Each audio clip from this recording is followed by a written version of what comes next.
Welcome, everyone, to the Renaissance here in downtown Cleveland. I'm Dave DiNatale alongside Matt Florjancic and Ben Axelrod. It is the 18th annual Greater Cleveland Sports Awards. And, guys, it's always one of those nights during the year you put a check mark on, you say, boy, I got to be there because everybody's here tonight.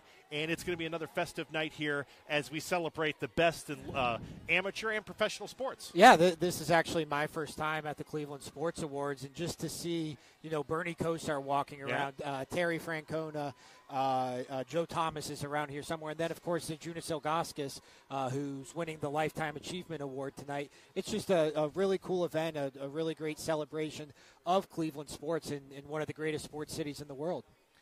Yeah, it's a tremendous night to look back on the year that was, and while we don't have the championships per se that we did last year to celebrate, still a lot of things, a lot of memorable moments to celebrate. There was the countless milestones that LeBron went through in his career. There was another Cy Young performance from Corey Kluber this year, all-star performance from Jose Ramirez, and who could forget the 22-game winning streak that the Indians put together at the end of last season heading into the postseason. Well, they actually start the awards. They'll start giving out the awards probably about 20 minutes or so. Tom Rinaldi of ESPN is your MC tonight. In the second year in a row, they've had an ESPN personality here. Last year was Jay Crawford. This year, Tom Rinaldi. Latest in another long line of ESPN guys. You've had Chris Carter. Yeah. You've had Aaron Andrews. Desmond Howard. You had Desmond Howard. Then last year with Mr. Crawford. And now this year, Tom Rinaldi. Scott Van Pelt as well. Dan Patrick, when he was with ESPN, was here. Quite a nice little pipeline for hosts of this award here. Indeed. Now, we'll run through all the nominees here coming up and kind of let you know who's up for what. And it's going to be an exciting night. It always is. But I want to start with your point, Matt, and then get Ben's thoughts on this. We talk about we're putting the bow on 2017. Really, now this is. I remember last year when we were here with the Cavs, it was kind of like you almost felt like a finality. It's like, okay, this is the final award from winning the championship.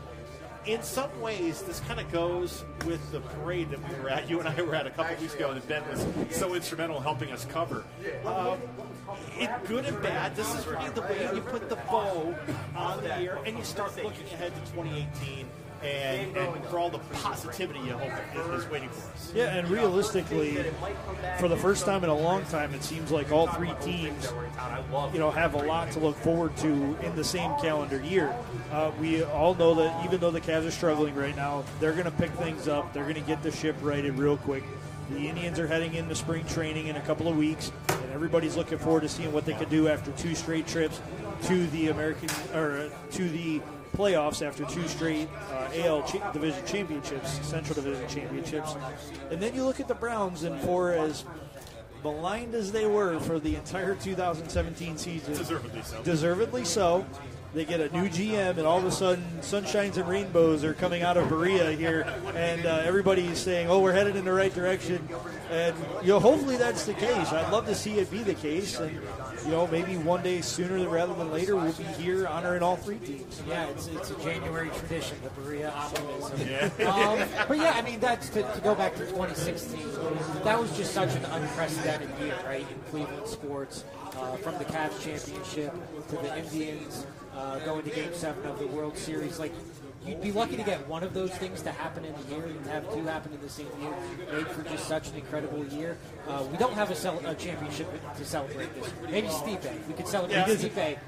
He can't be here tonight because he's currently in Boston preparing for what will be his third consecutive title defense of the heavyweight championship, as he will face Francis Ngannou in the main event of UFC 220 on Saturday night. So, unfortunately, the champ is out of town, but hopefully he'll be back here probably Monday morning ready to celebrate another championship run. Absolutely.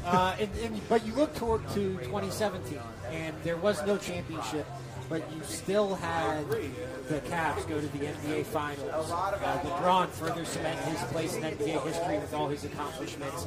The Indians put together the 22-game winning streak. And really, for the better part of August, we're the talk of baseball, we're the talk of sports. And then the Indians, while not in a positive light, became infamous with the 0-16 season. If nothing else, they were interesting. There's no championship to celebrate this year at the Cleveland Cleveland Sports Awards, but there is no shortage of interesting things, and not only from a local level, but from a national level as well. As far as the awards go, and one of the things that makes these awards so special is that it's not just the those are maybe we'll get to that. The moment of the year, Pro Sports Athlete of the Year, which is the biggest award of the night. It's really the Lifetime Achievement that we talked about Zeke as well. But they take a moment to honor the kids, the high school, for both boys and girls, the male and female high school athlete of the year and the male and female college athlete of the year. So it's not just the pros. They take a second to honor those who are really exemplifying themselves at that high school level. Yeah, that's really what the spirit of the event is about, is sports on all levels. When you look at what the Greater Cleveland Sports Commission has done, look, the professional events will take care of themselves as long as your teams keep winning. You'll have events that are major in town, like the NBA Finals, like the Major League Baseball playoffs, and what have you. But it's the other events that they're able to bring in. Like this year, they'll have the NCAA Division I Wrestling Championships. They'll have USA Triathlon will be bringing an event here for the next 2 years. This is really an organization that has brought in, over the last 18 years, events that have had an impact of nearly $600 million on the local economy. That just doesn't happen through World Series trips and NBA Finals. That happens with other events that we may not necessarily think as big, but if you keep getting them, they add up. And this is the Greater Cleveland Sports Commission should be commended for the work that they do in representing us, because they really are a representation of what Cleveland is all about. Yeah, I saw CEO David Gilbert walking around here, and he and his staff just do a tremendous job. Now, as far as the nominees, one of the big parts about this, there are awards. Okay, but who's up for what awards? Well, let's start first. The Male High School Athlete of the Year. We saw him, one of the nominees, walking around downstairs. Soon to be playing for Urban Meyer and the Ohio State Buckeyes. The tremendous defensive end from Cleveland Heights, Tyreek Smith. He's something else. He is. I actually, in my former life covering Ohio State football professionally, got to know Tyreek a little bit. I actually interviewed him right around this time a year ago when his former high school teammate, James Harris, had just committed to Ohio State to play wide receiver for the Buckeyes. Tyreek at that point only had a handful of Division I offers, and not one from Ohio State. I think Penn State had just offered him. But in that next week or so after I talked to him, his recruitment blew up, and he became one of the fastest rising recruits in the college football scene. It came down to Ohio State and Penn State. I mean, he had offers from everyone. He could have gone to Alabama, he could have gone to USC, he could have gone to Oregon, he could have gone to Penn State, Ohio State, Florida State. It came down to Ohio State and Penn State. He wound up choosing the Buckeyes, so he's really kind of a hot name around Ohio State football fans right now. But yeah, he's here. He's up for Male High School Athlete of the Year, and he looked a little starstruck walking around there up in the VIP room. But Tyreek's an incredible player, and just capped off an incredible high school. One, he's still in the middle of his high school basketball season, and he's a heck of a basketball player. He is at Cleveland Heights, but he only played high school football for 2 years, so his best football is still ahead of him, and he'll be doing it down in Columbus. It's important. If you're a Buckeye fan, Urban Meyer fan, the fact that, again, those top prospects in the state of Ohio, in Northeast Ohio, Urban Meyer is getting the bulk of them to stay home and go to Ohio State. Yeah, and it actually got a little hairy there for a minute. There was an early signing period in college football for the first time this year. The class of 2018 was allowed to sign. I think it was in the third week of December or so. They lost the top player in Ohio, Jackson Hartman, a big offensive tackle from down in Fairfield. He wound up going to Clemson. They had Dallas Gant, a linebacker from Toledo, and Jalen Gill, a running back from Columbus, in the fold. But they were waiting on Tyreek. Tyreek was one of those big names throughout the 2018 recruiting cycle who they had their eye on, and were really pushing to come to Ohio State. A lot of recruiting analysts, a lot of experts who I talked to thought that he was going to wind up in Happy Valley and go to Penn State. The Buckeyes were able to pull it out, thanks in large part to Larry Johnson, the defensive line coach. I know WKYC just did a big story on Tyree. Yeah, it was a really big get for the Buckeyes because it's one thing to get those national kids, and obviously recruits nationally, but the Ohio kids, the kids inside the Buckeye State, you have to get them. Because history has shown you lose those kids to Michigan. Right. And that's or Penn State, and that's how the Big Ten kind of the balance of power shifts. It just does. The other two guys who will be going up against Tyreek Smith in tonight's award for Male High School Athlete of the Year, a couple of record setters on the offensive side. Euclid High School, Ronald Lee. Now, listen, whenever you can break a record that was held by Robert Smith, you've done pretty well for yourself. This year, 2202 yards to become the new all-time leader at Euclid, breaking the previous record set by Robert Smith. He's been named the Division I Offensive Player of the Year and the Gladiators High School Impact Player of the Week. That's Ronald Lee from Euclid. Record-setting running back, single-season rushing record at Euclid High School. Yeah, that's some rarefied air there when you talk about who he's up against in the best of all time at Euclid High School. This is a young man that has a lot of good football ahead of him. He had an incredible season, incredible career with the Panthers. Went through a couple of coaching changes during his time there, but still found a way to be productive at every step of the way, and good things are ahead of him. Can't wait to see what he has in store for us. I'm thinking he's the next in the long the line of great Panther backs. I think about Tony Fisher and Robert Smith, and those guys went on to play in the NFL, and Ronald certainly is headed in that direction. And then the last of the three for the High School Athlete of the Year is going to be Joey Bauman, the quarterback at Wadsworth High School. Folks, listen to this. He's the 2017 Mr. Football as he led the Grizzlies to an unbeaten regular season. Joey this year threw for 3,079 yards and 36 touchdowns. Okay, that's great. That's a great year throwing the ball.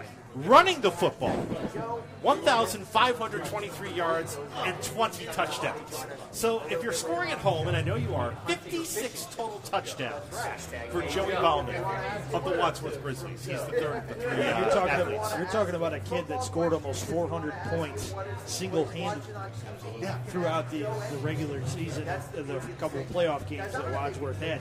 Look, this is a kid who was playing football for fun. Originally, he had committed from to be a Division I wrestler to continue his career on the mats. He's a two-time state runner-up, won at 160 pounds as a sophomore, and then won last year a second-place finish at 170 pounds as a junior. This is a young man that has a bright future no matter what he decides to do, but there are grumblings that he may reconsider his football career at this point and maybe stick with the gridiron. I'd love to get a chance to talk to him and see what his career holds for him, because when you look at those numbers, 56 touchdowns and over 4,500 yards of total offense for a team that plays a very good schedule and a very tough conference, darn impressive. Yeah, that's absolutely record. It is good. It's nice. And it's funny, and both of you guys that have covered high school sports long enough to have conversations with coaches, and I always find it interesting. Some coaches will say, look, if I'm a football coach, I want my guy to focus on football and nothing else. But then there are coaches, and I tend to kind of gravitate to them a little bit more, who say, hey, look, kids are kids, and they should be able to play the sports they love and not just my sport. They should be able to be well-rounded athletes and play 2 or 3 sports. And it's interesting to see, Joey Bauman as a guy, and Tyreek Smith as a guy that excels at multiple sports at the high school level. I think when you talk to a lot of good coaches, they'll be the first ones to tell you that their athletes are better off by not specializing, by doing other things to prevent the same, wear and tear on the body, get them still active in athletics, but in a different way. It helps the school morale, it helps the kid. I think it really does help the kid. Yeah, truthfully, to have something else to go to after your sport's done is very good for the mind, because you're still in that competition mode, you're still in that game mode. You're not just sitting there going to workouts, waking up, doing the same tedious things day after day after day.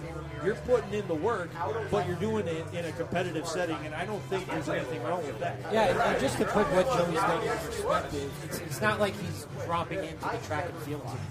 And not to disparage anybody who does track and field, but that, the training is the training for that. that you would be doing in the offseason for football anyways. A lot of times it makes sense to do that. To drop into wrestling and do it at an all-state level, and to have that maybe be the better of your two sports as a quarterback, like that's just incredible.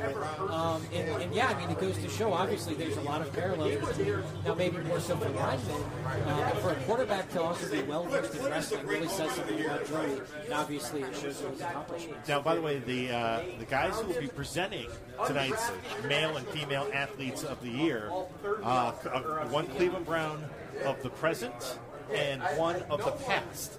Bernie Kosar of the past, the Cleveland Browns. We saw Bernie walking around. I didn't see Joe Thomas, but he's here. He'll be here. And the Browns all-pro left tackle will join Bernie Kosar. Also, Joe Sherwood's here tonight. The Browns Pro Bowl linebacker. Pro Bowl linebacker. We can call him a Pro Bowl linebacker. He's here. At least I've been told he's here. I didn't see Joe, but we were told that he was here. The female high school athletes of the year. Just get these out here. Make sure these ladies get their preview recognition from Brecksville, Broadview Heights, in the volleyball category. And the Bees have a terrific program. Shannon Williams, the Gatorade Volleyball Player of the Year from the state of Ohio last year in 2016. She's headed to the University of Cincinnati, so she's one of the finalists. Olivia Howell from Solon in the cross-country and track and field line of work. She holds the second fastest girls 1,600-meter time in the history of the state of Ohio. That's pretty darn good. That's pretty good. good. There's a lot of girls that have run the 1,600 and be the second best ever. Pretty impressive. And before she heads to Michigan to play basketball, Naz Hillman from Gilmore. She is one of the finalists who has averaged 15 points, 13 rebounds for the Lancers last year, was the Division III Player of the Year. So those are the high school finalists. It's so great. much talent across all sports. Yep. It's really a privilege to be able to recognize those talents. If Randy White was or Cameron was bussing, I was going to say, hey, if you're bussing, we've got another one here for you. Yeah. We'll tip you after the show, buddy. We appreciate that. Pretzels? Yes. Would you like rolled gold pretzels? See, this is what happens. It's a 3-hour or so broadcast webcast tonight, and we don't take commercial breaks. We're on. We just go. No station breaks. You don't know what you signed up for. I'm sorry. I put that in the fine print. I'm sorry. So if we have a beverage or something, it's just we don't get a break. But Randy White, our photographer excellence, taking good care of us. He's going to help us look the part. Yes, which is no easy task. That's no easy task. Before we get to talking about the college athletes, just so much of it revolves around. We were downstairs and seeing the mascots and everything, but it's a lot of it. Think about the Buckeyes. Think about what a year for Ohio State. In some ways, I'm sure it's a letdown. Not getting into the college football playoff, Ben. But they did win the Big Ten. They did win the Cotton Bowl. They do have pieces in place for another great run, although they'll have a new signal caller next year. But I think if you're talking college and looking back at 2017, like what these awards are all about, I think if you're Urban Meyer, you feel pretty good. Yeah, it was kind of just to look at it going back. It was kind of an average year for Ohio State. In an average year, if you want to call it a letdown, you can call it a letdown. But that included a Big Ten title. That included another win over Michigan. That included a win in the Rose Bowl, a dominant win in the Rose Bowl over USC. They didn't get into the college football playoff, and to me, that's where the standard is for this team right now.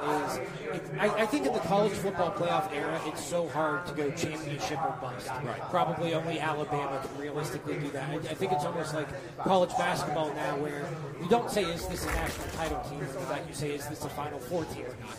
And once you get there, then you have a chance.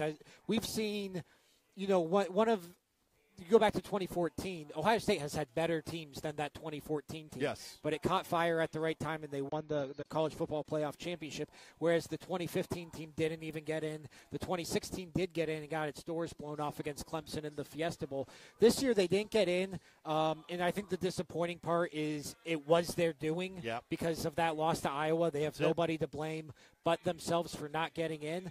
So from that perspective, I think you could say it was disappointing. But, they kept this train rolling along, and it's going to show up on the recruiting trail. And, yeah, it wasn't a championship season. It wasn't a playoff season, but it was still, by any reasonable standard, a very successful season for the Buckeyes. First thing I thought when I saw, we were looking at Tyreek Smith and thinking about it, here they go again, loading up. I mean, they're already, every scout is getting ready for recruitment day. I mean, the Buckeyes are like 1 or 2 on everybody's list, Matt. And this is what Urban Meyer does. In addition to being the terrific coach, he knows how to find the right kids. And for instance, one of the guys that's up for College Athlete of the Year tonight, male College Athlete of the Year, Denzel Ward from just down the road at Nordonia. Urban Meyer knows how to find the guys. They're going to have to replace Denzel, but no shortage of guys to find. Well, when you looked at what they had coming back in the secondary this year, they had a lot of guys to replace. They had to replace the likes of Conley. They had to replace some other guys that were top-tier talent. If you watch the playoffs, if you watch the NFL playoffs, you sit there and you go, Marshawn game. Right, exactly. When you watch the New Orleans Saints, you just sit there and you go, oh, there's a Buckeye to replace. Oh, there's another one. There's another one. It's the reality. Yeah, it is, but the good thing is Urban's done it before. A lot of the guys that played this year didn't have much experience coming into this year anyway. Right. And now the ones that are coming back have a little bit more experience, and that they're going to better know what to expect, and they're going to have a better preparation for what they need to do. They're not going to take anybody lightly now. They know what's expected of them. They know the standard that they have to live up to, and they also know that if they don't live up to that, there's another guy on the depth chart that will find a way to live up to it. Denzel Ward, as we mentioned, is one of the 4 finalists this year. And, Ben, he was a guy, again, in this whole idea of next man up.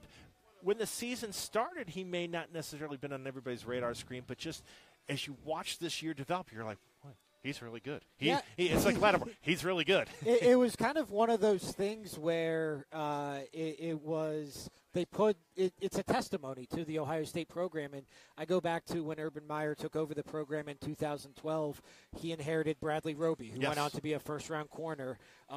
They lose Bradley Roby to the NFL, and they replace him with Duran Grant from Akron, who wasn't a first-rounder or a long-time NFL guy, but the number 1 corner on the national title team.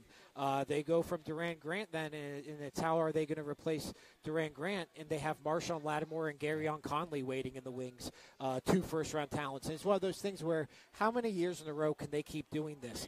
And then along comes Denzel Ward, and he's a guy who played a little bit last year in 2016. Kerry Combs, the cornerbacks coach, hated to call him a and Tom? Folks, by the way, that was Tom. That's Tom Withers, by the way. Tommy, because it's you, we love you. It's okay. Tom Withers. That was another media member. If that was anybody else. If that was anybody else, Tommy, it would have been trouble. But it's okay. He's a Buckeye. You're a Buckeye. It's okay. You're a Buckeye. You're okay. I'll take that. Yeah. You can just see it coming, and all of a sudden it's like, oh. I've done that at Disney World. I know. But it's one of those things. How many times can they keep doing this? And along comes Denzel Ward. Yep. And, again, he looks like the number 1 cornerback in this draft. And I think what's interesting about this award from a Northeast Ohio perspective is you could have put Jerome Baker on it. Yeah, you could have put Draymond Jones on absolutely it. Absolutely right. Paris Campbell, Chris Worley. This Buckeyes team, especially on defense, is littered with Northeast Ohio products. Denzel Ward just happened to have the most standout season, but there were a number. All 3 linebackers, Dante Booker, Chris Worley, and Jerome Baker, were Northeast Ohio kids. Just amazing what this region has done for the Ohio State program and continues to do. And Ben used a phrase that kind of leads me into Mount Union. How much longer can they keep this up? Mount Union football, one of the nominees tonight, the national champions again in Division III. Yes, stop me if you've heard that before, because we've only said that like 12 other times.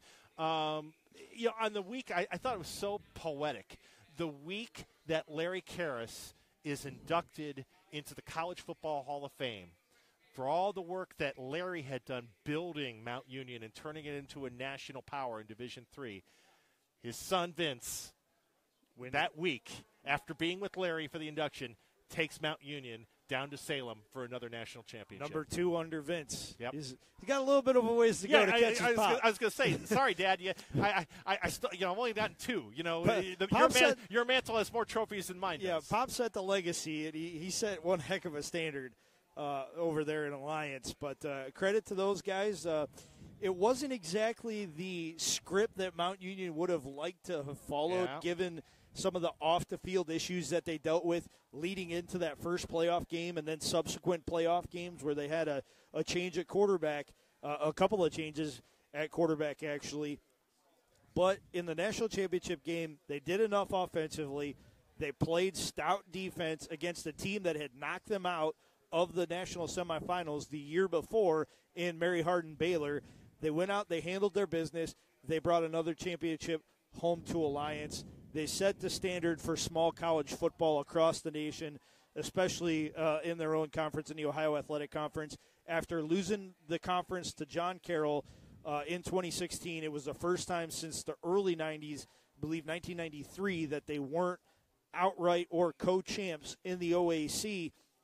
To come back from that, reload, regroup, go in with a very young offensive unit, where one of your running backs is a freshman, your quarterbacks are sophomores that haven't played very much.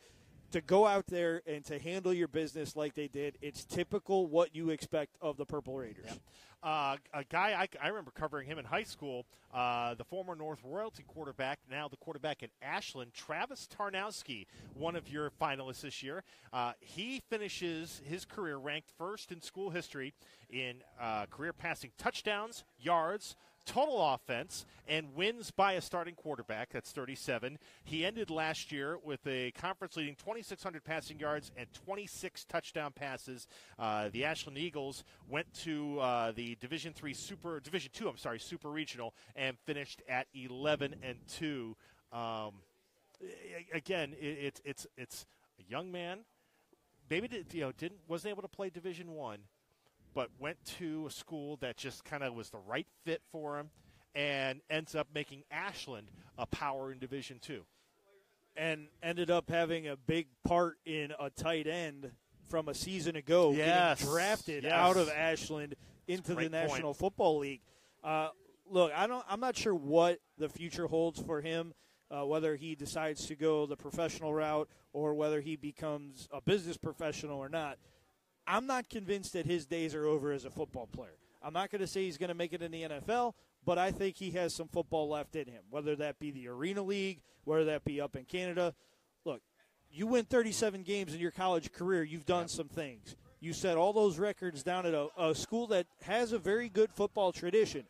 You've done some things. This is a young man I expect to see more accomplishments from when he steps onto the gridiron next. I was looking at one other thing that scouts love, 60% completion percentage. Not bad. Can't teach accuracy. No, and I mean... Boy, actually, I hope trust we're me, wrong. I was going to say, I hope at 76 Lou Groza Boulevard they do. I mean, we're going to be looking at these types of numbers here as we go. Final male collegiate athlete of the year finalist is Reggie Jaggers, the third, from Kent State University. He's a Solon native. He is... Listen to this. And this is an education for all of us. We don't really cover NCAA track and field a whole lot. International resume. Yeah. People on the international sports scene know who this kid is. Listen to this. Reggie Jaggers is a 5-time All-American, World University discus champion, junior Pan American bronze medalist. He owns the Kent State men's discus record, throwing just a shade under 200, 197 feet 5 inches. He is the first All-American in the men's discus in the history of Kent State University's track and field program. He's a 2-time Olympic and USA Trials contender, and he's been invited to the U.S. Olympic Training Center in Chula Vista, California. So, is that all? That's just where it starts. I'm quite sure there's more. So an impressive young man. Well, you could have stopped after All-American and it would have been more than impressive. But then, like Matt said, to add in the national and the Olympic and the world flavor to that resume is incredible. Yeah, just an unbelievable career for him at Kent State. And the good thing is, with him getting invited out to Chula Vista, we haven't seen the last of him yet. No. There's much more to come for this young man. Yeah, they'll be presented tonight by Julie Coons and Scott Coons, both of whom are synonymous in this area, in the winter sports realm of things, the skating realm of things, Olympic experience there. So Julian Scott, the husband and wife team, will be presenting that award. The female collegiate athlete of the year finalists from Kent State. We just stay at Kent State. I mean, the Golden Flashes are having a good year. And from my alma mater at Strongsville, in the volleyball end of things, Kelsey Bittinger, she's first team All-MAC for the third year in a row. She finishes her career with 1,472 kills and 1,332 digs. That ranks third and fourth in program history. Marissa Rinaldi, speaking of the name Rinaldi, Marissa Rinaldi from Talmadge at Mount Union, went to Mount Union. 13 all-conference awards in track and field. The 2017 OAC Sprint Athlete of the Meet, and also a nominee for 2017 NCAA Woman of the Year Award. And Hallie Thome from Chagrin Falls, we saw her downstairs, from the University of Michigan in basketball, all Big Ten first team. She's an all-academic Big Ten. Big Ten Player of the Week, averaging just under 18 points and about 7 rebounds a game. As a sophomore, she was the third sophomore in Michigan to reach 1,000 points. She got to 1,000 points as a sophomore. Yeah, that's pretty dang impressive. That's a lot of efficiency around the basket. Unbelievable career she's carving out. And the scary thing is she's still got a couple more years of eligibility left. Right. How good can this young lady get? That Michigan women's basketball program, that's certainly Big Ten basketball. Yeah, you got. I mean, that's. They seem to be developing quite the pipeline in Northeast Ohio too. We talk about Ohio State in football. Northeast Ohio girls basketball scene is fast becoming a Michigan hotbed. Oh, sure. And that's, they have an incredible program there. I actually covered Ohio State basketball for a little bit of time down in Columbus. And Michigan was just, it's not like football, but it's a little like football. When you see the maize and blue show up on the calendar, you always mark it down. And yeah, they have an incredible program up there in Ann Arbor. Now, they have gotten underway. We're backstage, just to kind of give you a little bit of geography here. We're backstage here at the Greater Cleveland Sports Awards. Now, really, the program is underway. Tom Rinaldi, the MC, is introducing everybody and just kind of making his opening remarks. I think Jay Crawford may have set the record last year. I had fun. I texted him. I had some fun with this. I mean, his opener was long last year. My man had a lot to say. He was the perfect host at the perfect time for the perfect year of sports. Right. You will not find many more people on a national level that love the city of Cleveland, and I mean legitimately love, will get into a fight with someone over protecting the city of Cleveland than Jay Crawford. As passionate of a Northeast Ohio person as there is. Yes. And first time in 52 years they had a championship to celebrate. First time in 19 years the Indians made it back to the World Series and came within a couple innings of winning the whole thing. It was the perfect storm for him. And, yes, he did go a little long in the intro, but because it was 2016 and the celebration of what was the most amazing year that we've seen in our lifetimes in Cleveland sports history, we'll cut him slack. It was well worth it, and it was very enjoyable. Yeah, I just remember when the Cavs were in those playoff games and obviously in the finals, you'd see Jay Crawford on the Sports Center set in downtown Cleveland wearing a Cavs jersey. Like, you just don't – I can't remember that ever happening for a team from Los Angeles or a team from Miami or a team from Dallas. But he has such Northeast Ohio pride in the fact that during his time with ESPN, he was able to display it and showcase it. It was incredible. I still think it was so appropriate that he was on set on Sports Center the day LeBron James made the announcement that he was coming back to the Cavaliers. That was awesome. Now, speaking of LeBron, that was not an intended segue, but we'll take it. Hey. Your Pro Athlete of the Year can be presented by Fox Sports Ohio, our good buddies, Al Pulowski and Jensen Lewis from the great job that Sports Time Ohio and Fox Sports Ohio does with their Indians coverage. Al and Jensen will be presenting the award.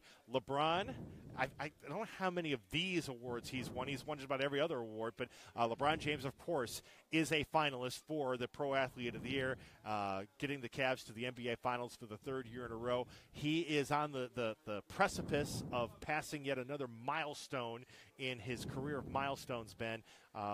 Could happen tomorrow night. will for sure happen. I think by Saturday, LeBron is set to eclipse 30,000 career points. Yeah, and again, it's just another milestone of many in his career. And it'll be interesting, actually, to see where he winds up on that all-time scoring list, because there haven't been a lot of people who have been able to threaten that record. And I think LeBron, with his longevity now in year 15, still averaging just a hair under 30 points a game, he has the ability, if he plays long enough, to potentially threaten that record. So it'll be interesting to see if he does it. But, yeah, he's 41 points away from 30,000 points. And just for this category, obviously LeBron's incredible. He could have been the NBA MVP every year since 2006 probably. Yes. Hasn't won it since 2013, I believe. That's another story. But think about the names that aren't on this list. Like Kevin Love in any other city would be nominated for this award. No doubt. Kyrie Irving, obviously, there's some hard feelings there. He's not nominated. He's left off this list. The Indians, you could have picked, and we'll get to the two who are nominated. Francisco Lindor is left off this list.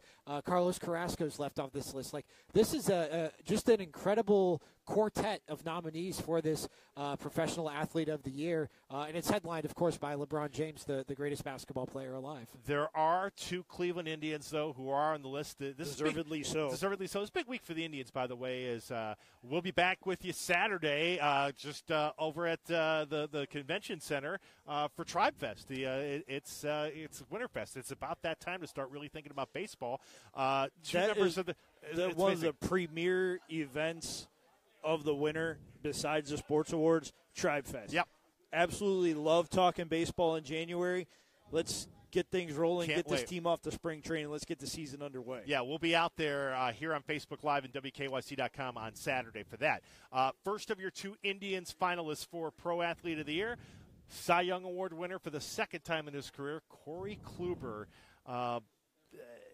Just when I think about Corey Kluber, you just think about mastery on the mound. You think about poise and command, and despite the fact he was going through injuries, and we certainly saw that, I think, down the stretch, but Kluber is just such an amazing competitor and really was a big driving force behind the Indians' second half run. The only Indians pitcher to win 2 Cy Young awards, and he's still very young in his career.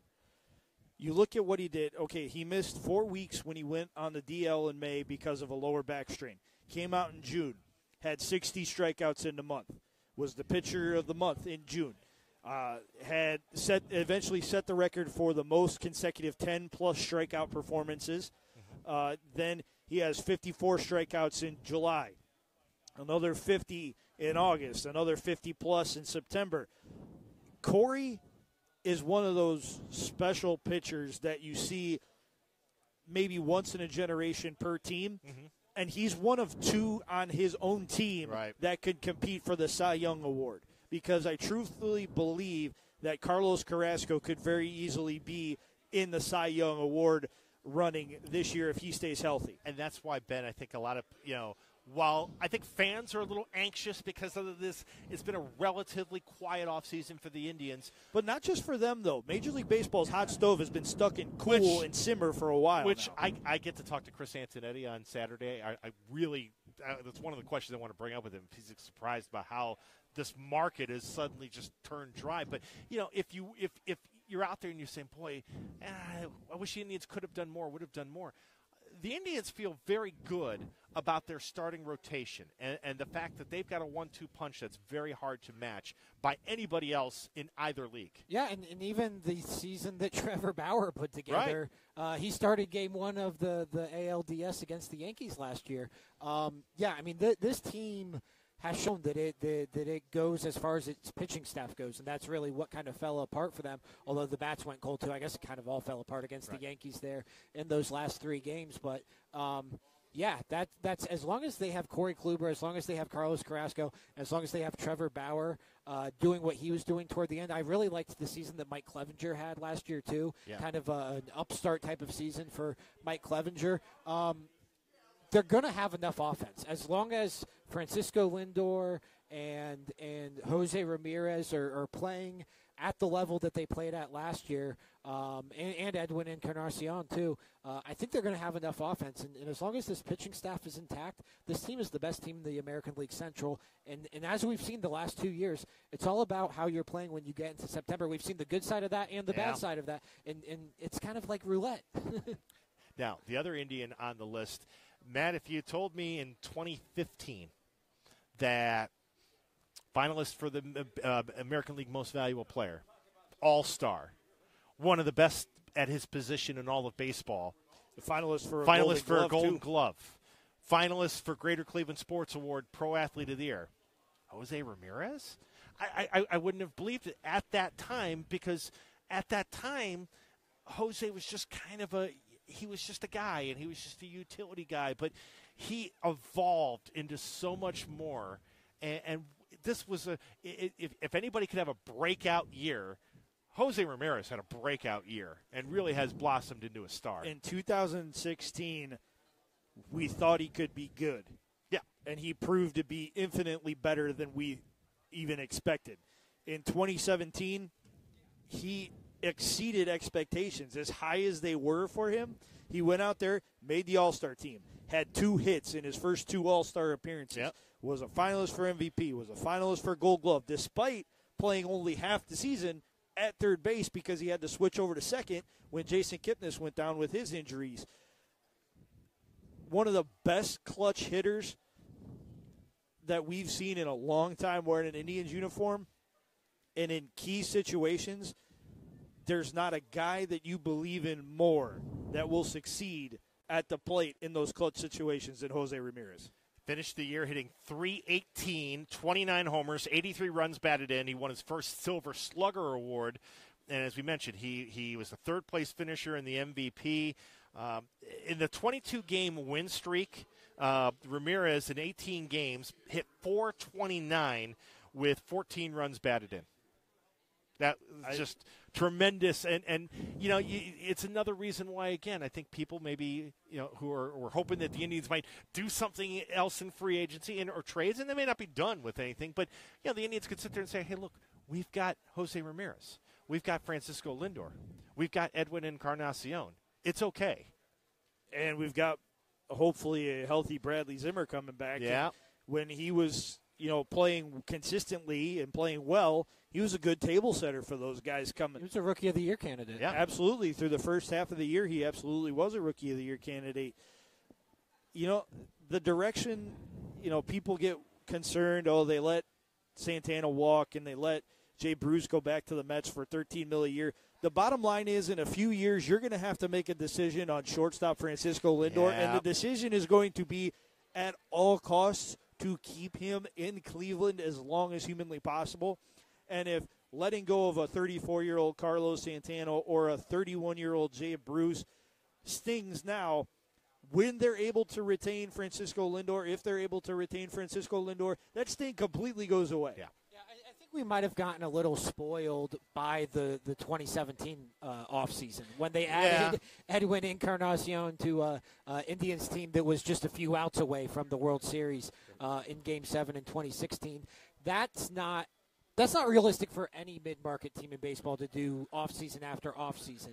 And the reality is they were probably always going to lose Carlos Santana. Jay Bruce was never going to be more than a rental. Maybe if for some reason he was going to take a sweetheart deal, which rarely happens in baseball, maybe you could bring him back. But it was just unrealistic to think they could bring all those pieces back after signing Edwin Encarnacion an offseason ago. But to go back to Jose Ramirez, he's one of those players that makes you feel better about the future of this team. Yes. Because we've seen mid-market teams get that one star, like Francisco Lindor. Like I go back to the Minnesota Twins with Joe Mauer, and eventually you're going to have to pay them a big contract. And hopefully that's what happens, and Francisco Lindor signs that big deal in Cleveland. But it's nice to – Jose Ramirez is locked up long-term on a very team-friendly deal. They have the pitching staff, for the most part, locked up. Like, it's not just – Francisco Lindor is not the only promising thing about this team.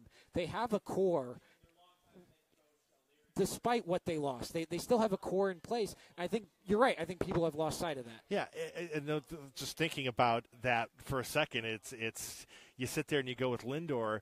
Well, if you don't keep him, then you become like the Pittsburgh Pirates, who had to say goodbye to the face of their franchise this past week, with watching Andrew McCutchen get traded to the San Francisco Giants, and the guy that was supposed to be a Pirate for life, and you don't want to see the Indians have to go down that road. No, as bad as it hurt to see some other guys walk in free agency in the past, seeing the guy who was really talked about as the savior of the franchise. We heard about this kid when he was at single-A ball.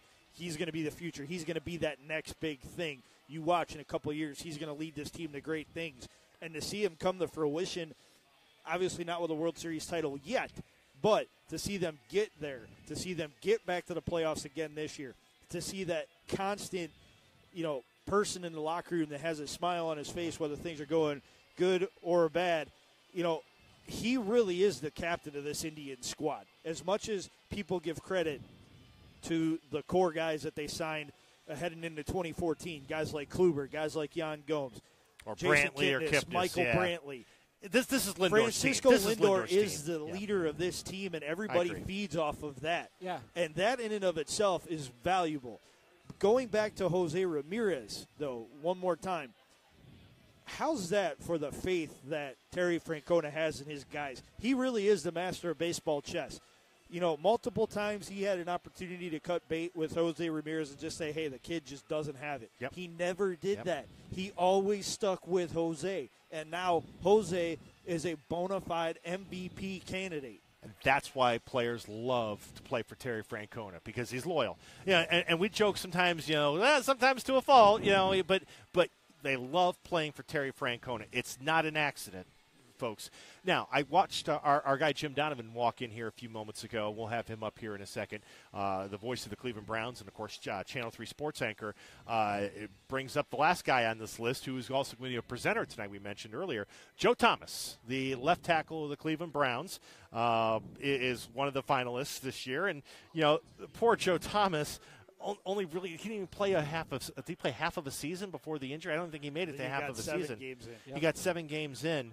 But you watch Joe Thomas, Matt, and he's just an institution and stalwart. He's a stalwart, and I speaking for all the fans out there, I want to give him a playoff appearance so badly before he retires. That or a giant hug for all the suffering that the man's gone through in the last 11 years. And this is now, we watch, and I'm sure he's been asked already. I'm sure he'll be asked again, what's your future? What's your future? He hasn't really kind of said one way or the other what he wants to do, but, the Browns certainly rewarded him money-wise in this offseason. But, Ben, Joe Thomas is doing a podcast with Andrew Hawkins, his former teammate. They're going to the Radio Row in the Super Bowl, which I think is hilarious. From a guy that was like 3 or 4 years ago, was like just so soft-spoken, and I'm just here and I'm a team guy. Now there are other career possibilities for him. He's been named. People put him in a pool for guys to be picked on Monday Night Football. I'm sure Joe's kind of sitting there saying, well, geez, do I really need to put myself through this? Because there are other opportunities. My phone's going to ring either in business, in some kind of a role with the Browns or maybe with the Wisconsin Badgers, or in this crazy media thing that we all do. Yeah, I'm actually looking at him right now. This is kind of weird talking about him and watching him get a cup of coffee right now. He's going to have options, obviously, and that's you see it with the podcast. You see it with him writing a column for Monday Morning Quarterback when the Browns were in Vikings, the first game they played without him since 2006. He's very good at it. He's a natural.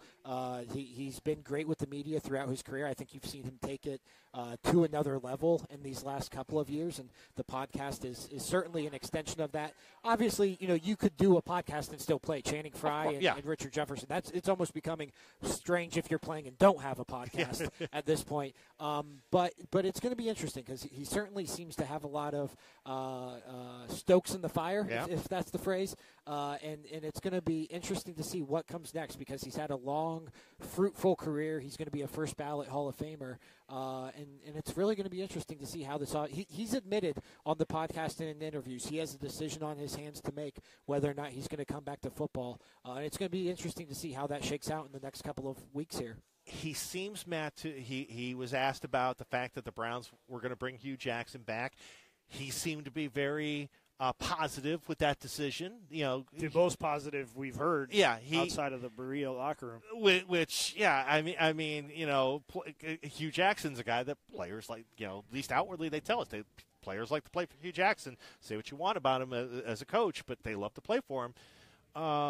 So maybe that, if you're a fan and you hope he's coming back, maybe you have that going for you. But, I think the Browns at the very least have to do themselves a service in this offseason, and they've got certainly enough draft picks, and they've got certainly enough cap room. They need to make sure that they've got the future secured no matter what Joe Thomas is going to do. Yeah, the need is left tackle for sure near the top of this draft. I'm not saying you have to take him at 4, although I've seen some projections that say take a left tackle at 4 because you don't know Joe Thomas's future. By that point in time, everybody should know Joe Thomas's future. Yeah. By the time the draft rolls around, because the Browns will already be 3 weeks into their offseason workout. And personally, if Joe were to walk away, I know a lot of people would be disappointed. I would be happy for him. He's earned everything he's ever gotten. Yep. He's earned the right to make the decision and leave the game on his own terms. And look, this last year of his contract, I don't think anybody expects the Browns to be in contention anyway. So, well, John Dorsey does. Well, I'm talking, anybody outside of the building that doesn't have a hand in making sure that this thing gets fixed, don't really believe that this team can go worse to first. I've heard a couple of people say it, but by and large, at this point, would Joe Thomas be coming back for personal pride and the paycheck? Like, you don't need to go through the punishment of playing for a team that hasn't had a winning season since your rookie year. If you're Joe Thomas, you've done almost everything there is except for playing a playoff game, and I don't know that that's going to happen in 1 year. I'll take the flip side of that. His decision is his decision, and whatever he chooses, he is completely entitled to that. Like you said, if he chooses to retire, we should be happy for him. But I could also see a world where, it's one thing to walk away from a bad situation, which you could argue the Browns are still a bad situation. They're 0-16. But do you want that to be your last season? Do you want 0-16 to be the last thing that the last team you played for is remembered for? Do you want, for a guy who spent his entire career being healthy, do you want an injury to be the last play of your career? I don't know. And those are decisions Joe Thomas will have to make, and that he has every right to make every decision that he makes. But I could see a world where what Matt said comes to fruition, where he just decides, hey, it's time to fish and cut bait, or cut bait rather than fish, I should say. Yeah. Or he could say, I'm going to stick this thing out and play one more year, and maybe they sign Kirk Cousins. Maybe they find their quarterback of the future. Maybe he leaves this team in a better place than how he found it. Well, that's good. That's interesting. It can't get much worse than what it is. Well, no, I mean, from a record standpoint, it can't. No, you're right about that. And again, people when they talk about the timetable to rebuilding, and I always think about those really bad Dallas Cowboy teams that Jimmy Johnson had, the 1-15 team. I mean, it still took him with that boatload of picks that they got from the Herschel Walker trade. It still took them with Aikman and Smith and Irvin and everything 2 years. They went from 1-15, then they were, I think, 6-10, and then 11-5, and then the playoffs. And then it was another year they went to the Super Bowl. I mean, it still takes time. Yeah. I mean, it ain't going to happen overnight. I mean, no matter how many of these – I mean, I hope all these draft picks that John Dorsey, picks, goes cha-ching. I hope they find the quarterback, cha-ching. But it's still going to take time. Yeah, I mean, when you put together players – who aren't used to playing each other or with, on the same side, sometimes they play for rival schools and whatnot, what have you, or rival teams once they're professional and they decide to test the water in free agency. bottom line is it takes time to gel. If it happens overnight, great, but those are usually one and dones. Like, if you want to really change the culture, it starts with one, but it starts by building. You have to. It's like I hate to use it, but it's going to take time. It's a slow burn at this point. You hit rock bottom, hopefully, and now you've got to work your way back up. And this is part of the rework process, whether or not you're going to have a stalwart left tackle, right, Joe Thomas, come back to the franchise, or if you're not. Well, while Tom Rinaldi's kind of finishing his opening remarks, if Jimmy Donovan is around here, let's get right behind the sign. He was here. I saw him. I saw Brian Crane here. I don't know where he is, but if we can flag down Jimmy and tell him, tell Jimmy we got to put him to work. I mean, he's here. He's got to get a headset on. I mean, it's just it's the way it's going to work. I mean, this is normally the time he and I would be doing the Donovan Live postgame show back at the station. So if he thinks I'm going to let him off the hook, I mean, come on. Besides, I would like to have him engage with us on this Joe Thomas discussion as well. So the final award, we don't know as far now. The Courage Award goes to Samir Bobby. He is a senior captain of North Olmsted's football team. He has found his way back, coming back from a form of cancer. It's called RMS. I'm not even going to try to pronounce it.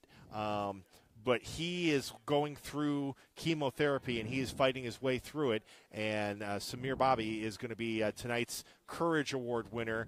Zydrunas Ilgauskas, of course, is your Lifetime Achievement Award winner. I hope you had a chance earlier here on Facebook Live. I had a couple of minutes with Big Z. He couldn't be more excited to be here tonight. He'll be presented by a couple of Cavs legends in their own right, Austin Carr and Campy Russell, which just seems appropriate. I would imagine that in some way, shape, or form, his buddy LeBron James has let Z know how proud he is of what Zydrunas has accomplished. Well, you remember a few years back, 2014, Z gets his jersey hung in the rafters, and LeBron makes a side trip on I believe the Heat were playing in Chicago either the night before or the night after, and he made a side trip to come back to the Q. And which could have been more enemy territory at that point in time. It could have been 2 years earlier. But the thing is, like, he did it without much fanfare. He showed up, and instead of stealing the spotlight from his teammate, he enhanced everybody's evening by sharing the embrace with Z after Z's number was raised to the rafters. And I've had the pleasure of covering a lot of good moments in Cleveland sports. Seeing Z get his number raised to the rafters, definitely top 5 Cavs experiences that I've seen since I've been here at Channel 3. One of the nicest, most humble, most unassuming professional athletes you will ever see, and quite frankly, one of the best people you'll ever meet. I have so much respect, and I just mentioned to him downstairs, it's at any time during the course of the early part of his career when he had the multiple foot fractures, he could have just said, you know what, I put away enough money, I made enough money. I don't need this. I can do something else. And he always came back. And once the injury stabilized, and he was able to kind of get his form together, and he turned himself into a very good caliber player. I think an all-star caliber player. I mean, I have so much respect for him because, he at any time he could have said, you know what, I don't need to do this.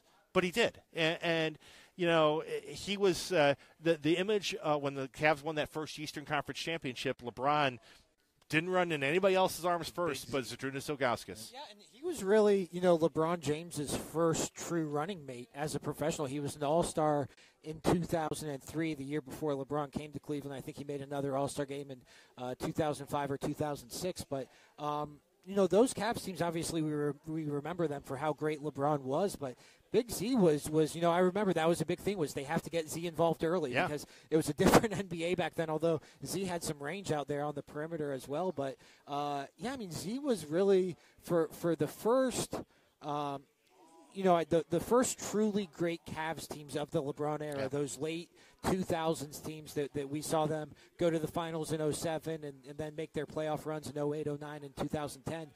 Big Z was such a big part of that and such a cornerstone of those teams. It's cool to see him being honored here in Cleveland. We haven't seen him around the Q very much lately. I know he's busy helping coach St. Ignatius, but yeah, I mean, he is one of, I mean, his jersey's up in the rafters. Yeah. He is one of those legends of Cavs basketball, and it's really cool to see him honored tonight. Yeah, he says, he told us, he really enjoys coaching. Yeah. He said he worked with kids. Can you imagine being a 16 or 17-year-old kid and having a two-time NBA All-Star, one of the best players in the team, your hometown team's history, as your mentor?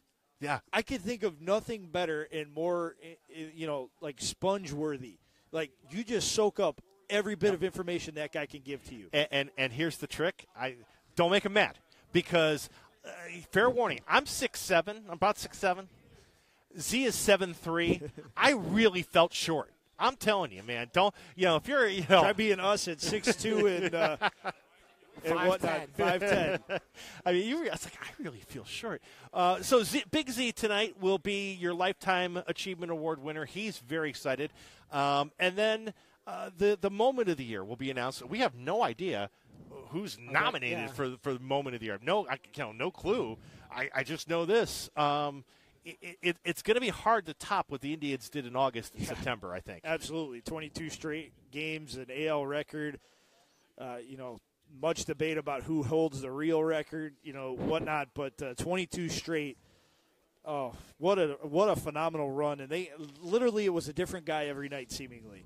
And Trevor Bauer really stepped up in that situation. I know he kind of joked about it after he lost game number 23. He's like, look, I'm just a curse if I start number 23 because I blew a 22-game winning streak at UCLA, and I feel like I blew the one with the Indians too. Look, Trevor Bauer was one of the big reasons why they went on that winning streak. I mean, he had a phenomenal month of August. He had a very good month of September. And really, as Ben said just a bit ago, was really one of the unsung heroes of this franchise last year. I don't think anybody expected him to be a 15-game winner.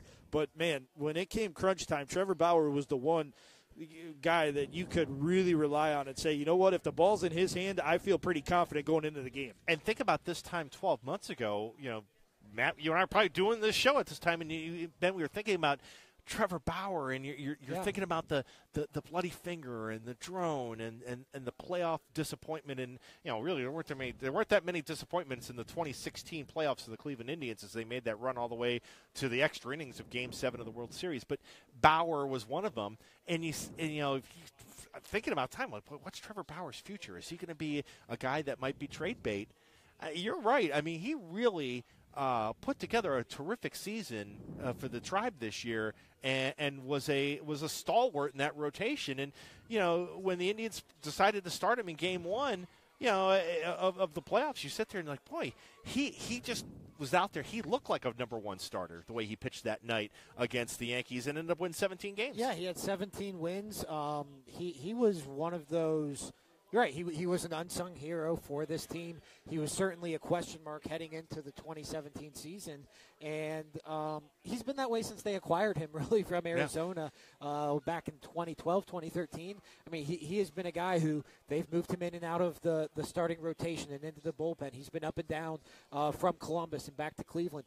It seemed like he really found his groove in 2017. It seems like he grew up a little bit and started to take ownership of his play and of his actions. And it'll be interesting to see how that progresses now into 2018, where he's no longer a question mark. He's a guy who they feel like they're going to have to rely on this pitching staff.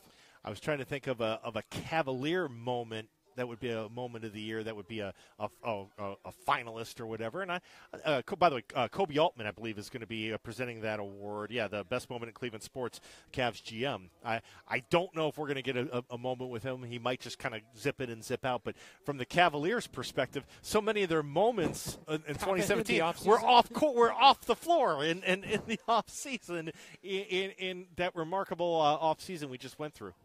Yeah, I mean, it was an incredible ride for the Cavs. Let's be honest, since LeBron came back in 2014, this thing's been an unprecedented and unbelievable thrill ride. There's a lot of peaks, a couple valleys in there, but still a lot of peaks. And when you look at last year's offseason, there was the valley of the well, Kyrie wants out. He wants to be traded. And then there was the peak that, hey, they got an all-NBA performer coming back in Isaiah Thomas. Oh, he's got a hip injury. Oh, he might be back.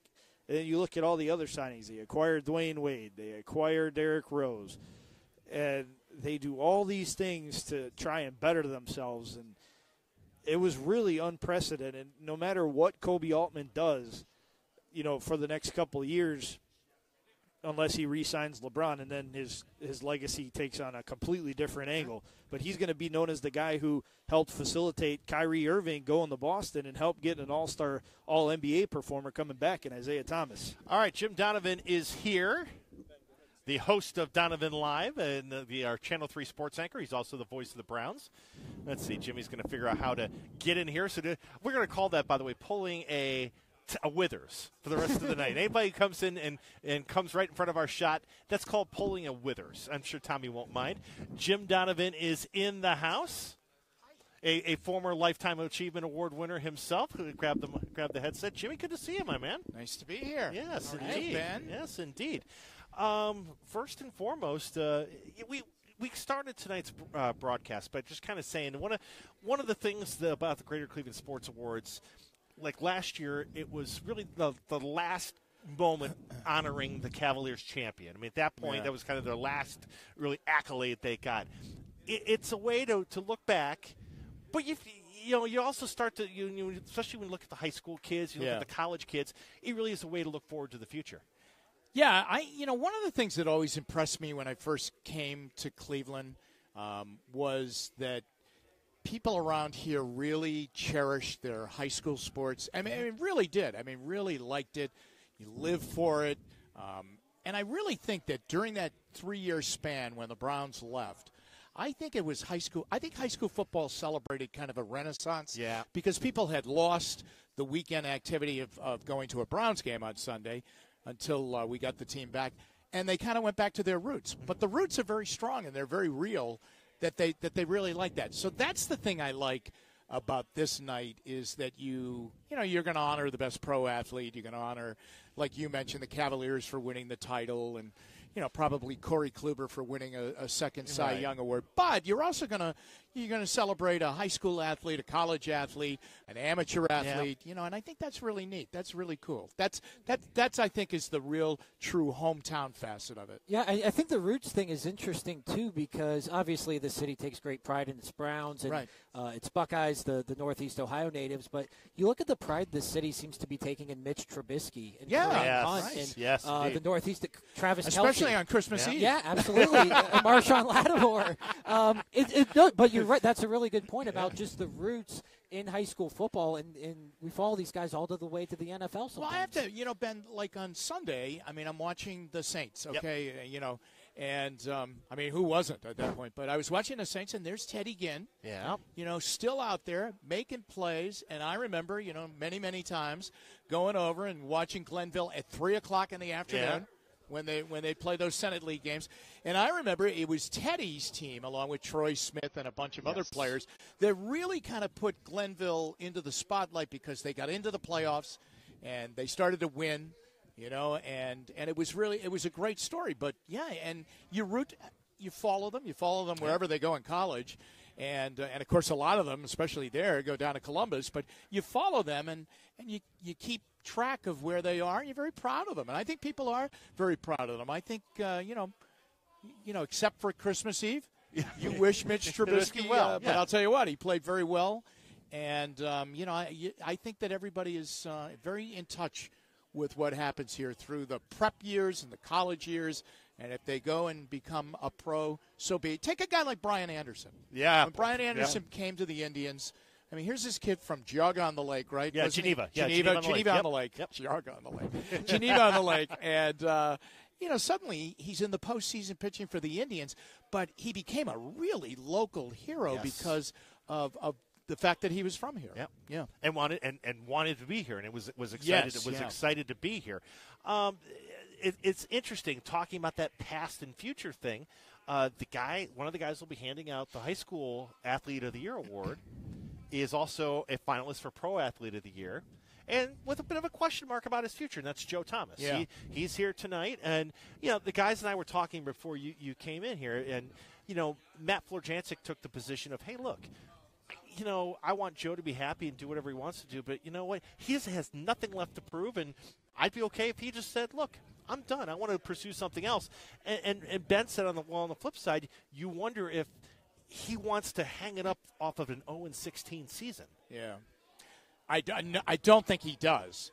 I think he's going through a very interesting period for himself. Because imagine now, he's never had a Sunday off. He's never had a Monday off. Yep. They had a lot of Tuesdays off when he was playing. But, this is all new to him. And I think it's been a really soul-searching time for him and his wife and Annie and their wonderful family. I still think priority number one is for him to be playing when the team has turned the corner and started to win. Mm-hmm. But when is that going to be? Right. And does it fit into, his physical ability to continue to play?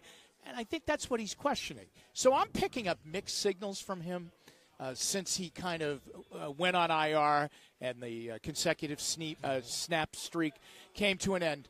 There were days that I think he's definitely going to come back. Right. Then there are other times where I physically look at him. He's lost a lot of weight. Yeah, I saw a picture of him yesterday.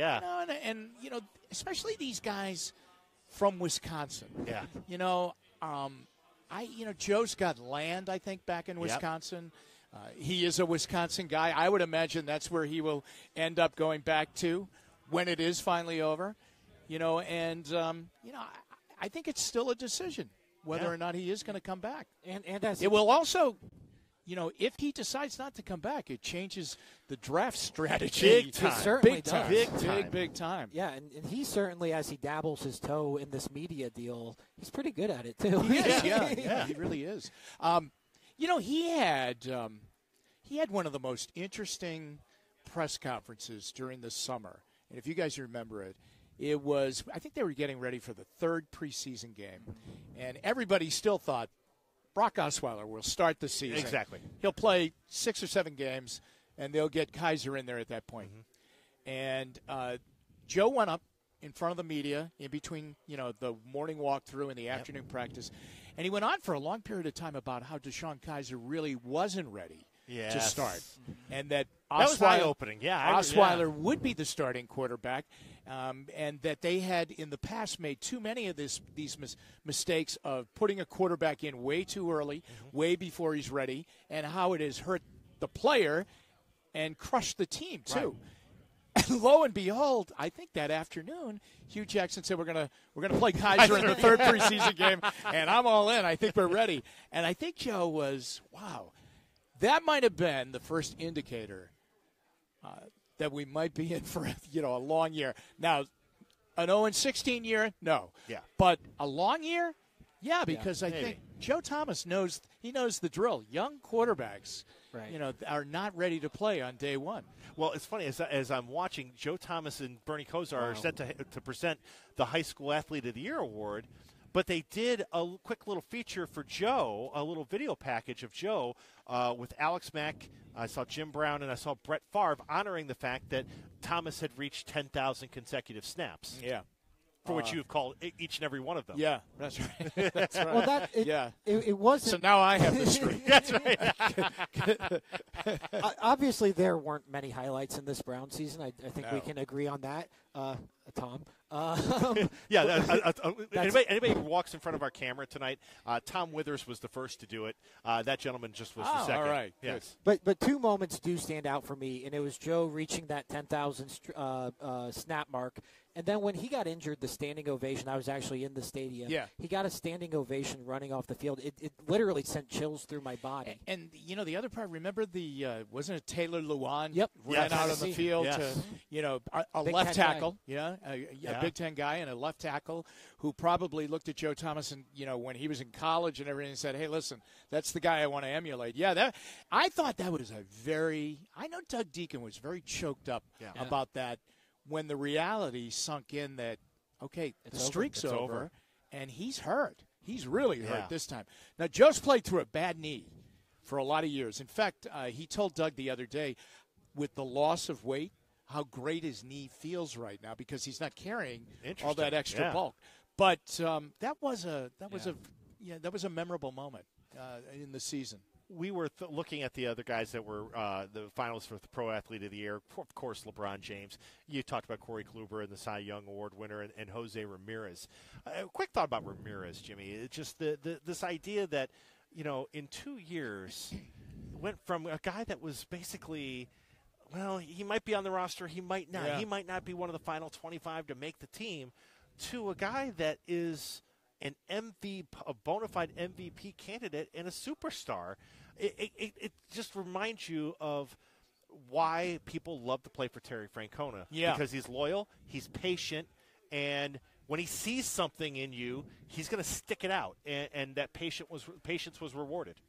I'm telling you, a couple of years ago when they went out to Arizona, I really wondered about whether or not he was going to make the team. Yeah. And then I said, well, he's such a utility guy. He can play anywhere.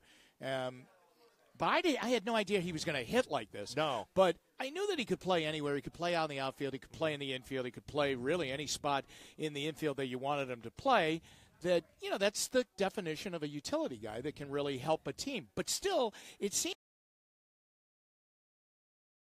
as though I wondered if they had a spot for him at that point in time. And so when he came in and Brantley was hurt, and, they started that whole thing, and he went out, he played the outfield. Then he came in, he played third base, and then last year, of course, he became a terrific second baseman. Yeah. But the offense, which unfortunately faded in the playoffs. Postseason, I mean, that's the hiccup of the season. He had a bad 5 games, right? He didn't hit in the playoffs at all. But before that, I mean, he is the epitome of a guy that can hit with 2 outs and a runner on, right? I mean, he's amazing. Yeah, a guy that is clutch hitter. I mean, for years we sat there and said, boy, the Indians got to find somebody that can, 2 outs and a guy at third, be able to put the ball in play and get him home. Ramirez can do that. Last thought while we have you up here. We look at the Cavaliers, and Kobe Altman is going to be here later tonight, handing out the Moment of the Year award. And between now and this trade deadline, Kobe Altman has some important decisions to make as to, okay, where are we here with this Cavs franchise? Are we good enough where we can take what we are, go to the finals, take our chances against another tremendous Golden State team, or can I put my chips all in and get the best thing I can get for right now and try to give myself the best opportunity to beat those Warriors? Well, it's a tricky thing, and there are 2 things that are the trickiest part of the whole thought process. Number 1, that Brooklyn pick. Yes. Number 2, because of the Brooklyn pick and the way it seems they covet that as an insurance policy, number 2 is what's going on with LeBron and does he stay? Because if he doesn't stay and they hold on to the Brooklyn pick, at least then wherever that's going to be, at least you could say, well, we can start over again, and we can get kind of a future, hopefully, franchise player. Mm-hmm. And that's why that became such a huge thing for them to have that. Now, I would think that everybody wants that. I think they wanted more than Tristan Thompson, who they call. I think everybody wants the pick. Yes. Okay, and I think that's the stumbling block right now. It's a 2-pronged thing. Do you hold on to the pick because you're worried about him leaving? Or, like you say, do you give up the pick and go all in and try and get it right now and win? Don't you think that might be it? And what's the market for the pick? Who's available? Right. It's easy to say they should trade the pick, they should keep the pick. There has to be a player available to trade for. Yeah, exactly. And all indications are Paul George from Oklahoma City's off the market. DeMarcus Cousins is off the market. Is there a player who, regardless of what you think LeBron James is going to do, is there a player who would be worth giving up even your own first-round pick for? I think that's a big question as well. Now, today there was a new name thrown in. Derek Favors was thrown in. Ben, I borderline guy. Yeah, I was going to say he's good, but is he going to make the difference in a key spot against Golden State? I don't know. Well, the other thing, Dino, I have to tell you, I don't think you can just focus in on Golden State. You're probably going to have you're going to deal with the Celtics. You're going to have a series, I think, in the East before you would get to the finals, which is something that they really haven't had to worry about for the last 3 years, right? Yeah. I mean, they knew that they, did you ever think the Cavs feel like everyone said, my gosh, they blew the number 1 spot last year in the regular season. I never thought the Cavs worried at all about going to Boston and fretting if they could could win, or going to Toronto and thinking they could win, or going to Indiana. I mean, they were like that. Not so much the way they're playing right now, but it is January. It is, and so for those of us, as I said, who are on the ledge sometimes, a little panicked, a little worried, it is only January. Jimmy, thanks for stopping by. Good to be with you guys. Thank you. Good to talk to you. Always. See you tomorrow on the post-game show. Can't wait. Jim Donovan will be back. You'll be back tonight, Channel 3 News at 11? I will. All right. So you'll have highlights of these awards, plus everything else going on in sports tonight, Channel 3 News at 11. And your high school male athlete of the year, our first award, I believe, has been thrown out there as Jimmy departs us. Yep, our first award tonight, Ben, is on the male high school athlete of the year. Well, as we said earlier, when you throw for 3,079 yards and you run for 1,523 yards and account for 56 touchdowns, you're probably going to win. Joey Bauman, the quarterback from Wadsworth, is your 2017 male high